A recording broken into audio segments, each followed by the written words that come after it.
ఎందుకు ఈ సమాజం చెడిపోతుందో బైబిల్ చెబుతున్న ఆన్సర్. లోపల నుండి, మనుష్యుని లోపల నుండి అనగా మనుష్యులు హృదయం అంటే గుండెకాయ కాదు.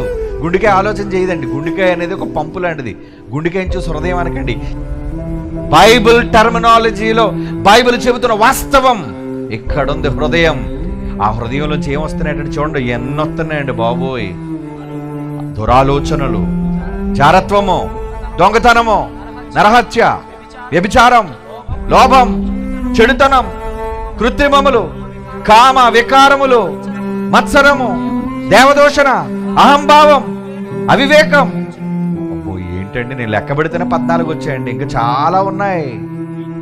ఈ చెడ్డవన్నీ ఈ సమాజాన్ని చెడగొట్టే ఈ చెడంతా లోపల నుండి వస్తుంది బయటికి, లోపల నుంచి.